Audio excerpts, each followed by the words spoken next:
hello guys welcome back to my channel और आज मैं आपनलोकर कारणे লৈ আহিছো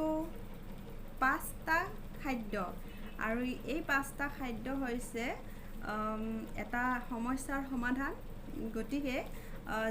যেহেতु आमार शीतकाल परिছে शीतकाলত जिসকলৰ শুকান ছাল যেহেতु मोरो শুকানেই ছাল হয় শুকান ছালৰ অধিকাৰী সকলৰ সমস্যাৰ শেষ নাই शीतकालটো খুব বেছি বেয়া পায় বুলি ক'ব পাৰি কিন্তু মই বেয়া নাপাওঁ মই বহুত বেছি ভাল পাওঁ शीतकाल যি প্ৰবলেম হৈ থাকে ছালত ঠিক আছে হ'ব পাৰে কিন্তু মই ভাল পাওঁ কাৰণ গৰমটো একেবাৰে সহ্য নহয় গতিকে शीतकाल মই খুব বেছি ভাল পাওঁ আৰু এই शीतकाলত আমাৰ ছাল শুকান ছালৰ মানে মহিলাসকলৰ যিবিলাক সমস্যা হয় ফাটে গেৰুৱা ফাটে তাৰ পিছত এইবিলাক হাতবিলাক ফাটে সেই কাৰণে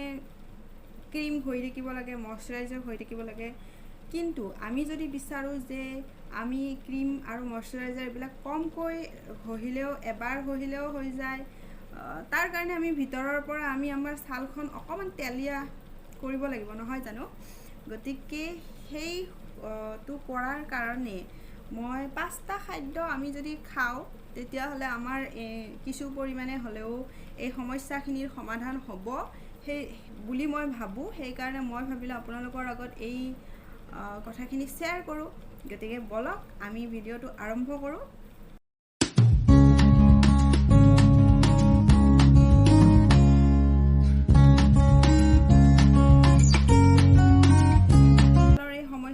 मैं पाँचटा जी खाद्य लै आहिছোঁ तार एक नम्बरते হৈছে बादाम बादामत विभिन्न धৰণৰ एंटीअक्सिडेंट और विटामिन इ और लगते गुरुत्वपूर्ण फैटी एसिड থাকে इ आमार ছালখন ভিতৰ और बाहिर दुइफाলৰ পৰা ময়শ্চাৰাইজ কৰি ৰাখে और आमार যিবিলাক ছালৰ কোষবোৰ আমাৰ ড্যামেজ হয় সেই কোষবোৰ মেৰামতি কৰে ফলত आमार ছালখন ফাটি নাযায় और 2 নম্বৰ উপাদানটো হৈছে মাছ और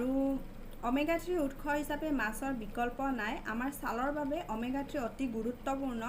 अवश्य केतियाबा आपनालोके माछर आंजा बा झोल खुवार सलनी ग्रिल बा बेक करा माछ खाब और ओमेगा 3 माछर ओमेगा 3 आपनार ছালখনৰ प्रदाह ह্ৰাস কৰে ছালখন उज्जवल কৰি ৰাখে নম্বৰ উপাদানটো হৈছে সয়াবিন সয়াবিন অতি গুৰুত্বপূৰ্ণ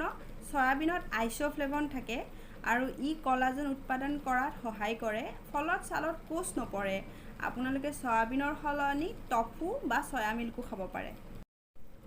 और 4 नम्बर उपादानটো হৈছে